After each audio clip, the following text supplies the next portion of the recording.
after the many comments I received, I guess I've got no choice. But now I know I'm just one man, one very humble man, who's completely redecorated his room, as you can see, and should all appreciate. Today, I'm just going to do something very light and give you the completely objective, undebatable, 100% correct top 5 hip-hop albums. Yeah, I just call me Dua Lipa because I did a full 180.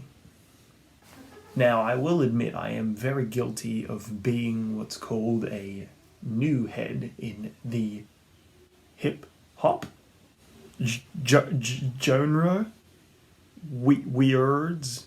My goodness, I've lost all coherency in the pursuit of objectivity. I truly am a great man.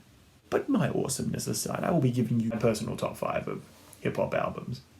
I'm very biased to a few certain things, and the list is formed from my taste of whether an album has any sort of influence or character or lyrical ability. It's generally a mixed bag. I just like a lot of albums, and sometimes this list changes from day to day, where the number 6 spot may swoop into the 4th. While I'm here in this current mind state, I will give you my top 5. Why 5? Because you saw the comments. They were all demanding it. All one of them. Let's go.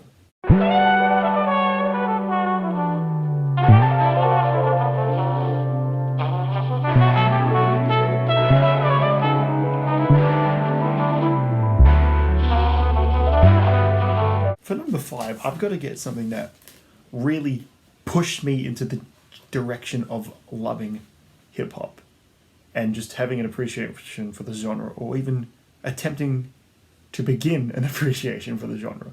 And that comes from a group. Well, not really a group. I'd say a boy band of sorts. Keep a gold chain on my neck, fly as a jet. Boy, better treat me with respect. Keep a gold chain on my neck. I'm talking about the Saturation 1 album from rap collective Brockhampton. My goodness. Just banger after banger after banger. The first 5 tracks alone are fucking classics of the 2010s itself. Just the creative production, use of multi-layered sampling, it's an incredible record, and there's a diverse amount of voices with the members. I will name them all off the top of my head. Kevin Abstract, Matt Champion, Don McLennan, Joba, Bareface, and the one we shall not speak of. Amir Van, but it's very hard not to speak about him. He's all over their first 3 records, so it's almost, dare I say, impossible to avoid talking about him. But I don't want to for this video. I really don't. It's supposed to be a light one. I don't want to discuss scuzzbag shit. I have a serious video I'm already making about scuzzbag shit. Moving on. This I listened to at a very different stage in my life. I would say it was about the start of 2018. I had stumbled onto a Sean C video, and he had reviewed this album very positively, saying he only disliked 1 track. And I didn't really know much about the artist in question, but I gave this album a listen, and holy fuck. God damn, is this a modern classic. The late Mac Miller gave us The Divine Feminine, which is an extremely genre-bending album in itself. Combining elements of soul and jazz, Mac Miller uses these 2 genres to create large passages of beautiful, emotive, orchestral music that just transcends its own genre, with his main inspiration being Goldlink.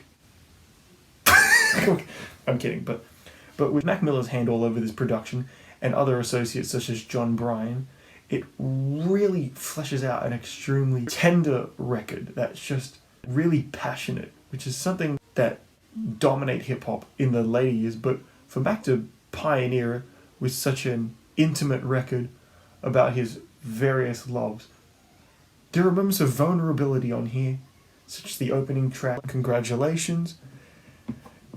And then there's moments where there's just a smooth soul. It's an R&B banger with Dang, where you get Anderson .Paak just killing it, just legitimately killing it. And then there's also other intimate moments such as Cinderella with a beautifully sung and very emotional Ty Dolla $ign who just kills this. This song made me have an appreciation for that man's talent. And to this point, I will stand for that man. And despite the fact that Mac is singing for a lot of this album, hip-hop has begun to shift towards that direction now, especially with a lot of melodic sounds coming out from people such as Roddy Ricch, Ruben, YBN Cordae, and even J. Cole has begun to dip more into his singing bag as of late. So truly, I just am amazed by this record. But that's enough standing for the king. Let's move on to the next one. I had to. I just fucking had to. Like, look at you. Look at you. Look.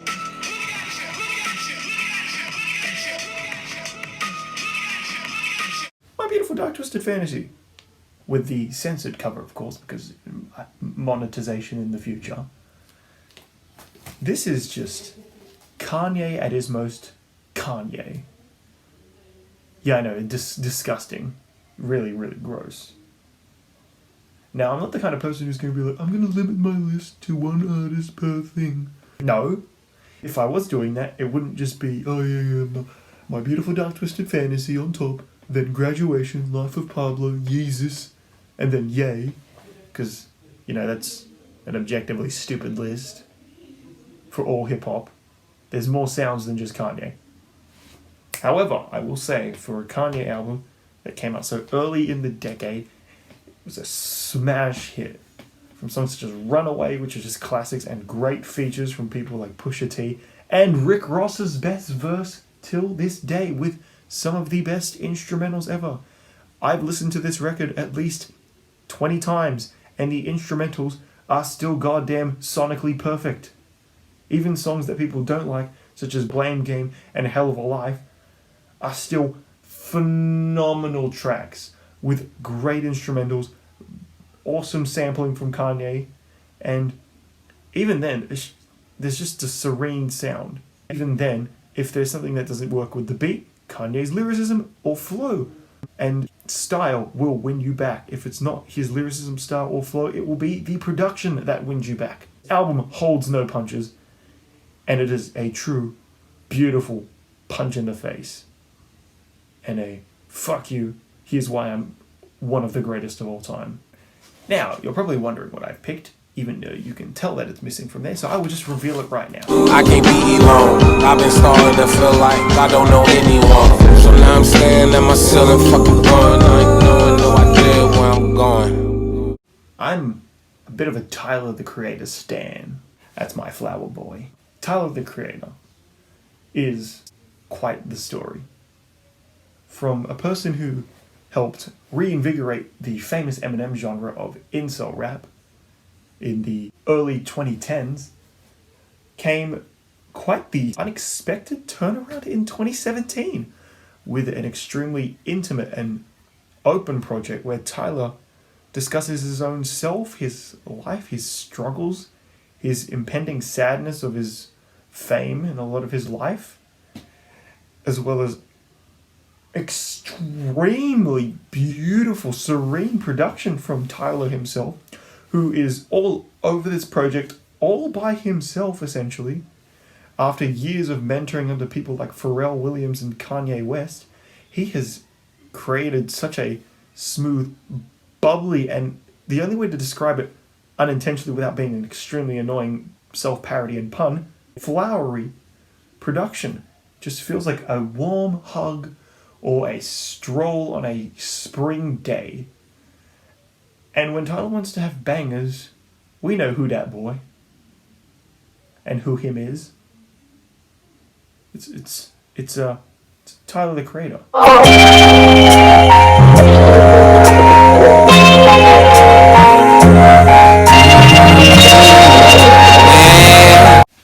because this is 5 as per the request, I will have to give honorable mentions in the most Judah way I can possibly, by flexing my vinyl collection.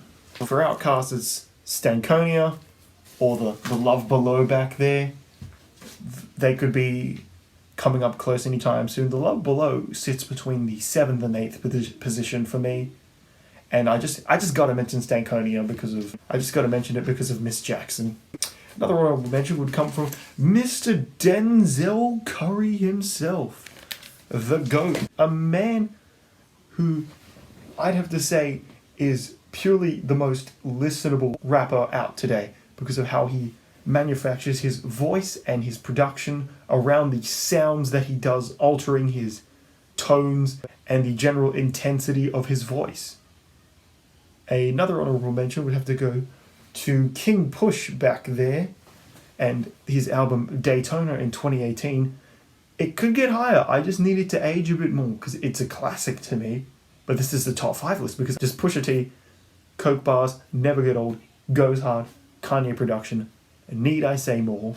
And the final honorable mention, which I was so close to including, but didn't, would have to be Malibu by Anderson .Paak, because it's more of an R&B album to me. There's hip-hop type production, there's rappers featured on this, but this will always be an R&B album to me because of the amount that Anderson .Paak sings. He's charming and he's a very capable rapper, but this is a singing project.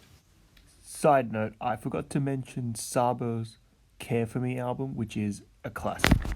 And of course, Graduation and Kids See Ghosts are also eligible for this list. However, I've limited to 5 for some odd reason. 5 people, of course. Kids See Ghosts, just the prime of Kid Cudi and just beautiful psychedelic hip-hop rock production off the charts. Ty Dolla $ign is all over the record. And Graduation, just my childhood. Flashing lights. Now, number 1. What's going to be number 1? Like, I don't know. What is going to be number 1?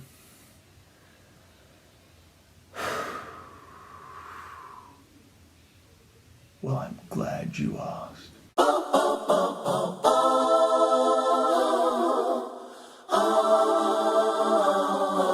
What else is it going to be? What else could it be? Good Kid, Mad City. What else could it be besides those two? I generally do struggle between the two, but at the end of the day, the fact that this is such a brilliant concept album, I'm just gonna put it back up. Just the fact that it's such a goddamn fucking brilliant concept album is enough to sell it as just a really good album. But the fact that there is all Kendrick's rapping and fucking lyricism, the gorgeous Top Dog production on it, which is solid throughout, with Dre's executive hand all over it in the best way possible, and just the awareness that Kendrick had to follow up an album that is also a fucking classic with not only a response, but oh my god, he had so much to say about the state of America, his own life, all in one compact, easy to listen to. It's not really easy to listen to. It gets into some deep shit. Black of the Berry just hits a bit different, as well as Wesley's Theory. But it is perfect. By all means, a perfect album. I may have favorite albums, and they may have flaws in it, but that man right there made a goddamn fucking 10 out of 10, no fucking flaws record. Thank you for listening to my specifically top 5 hip-hop albums of all time.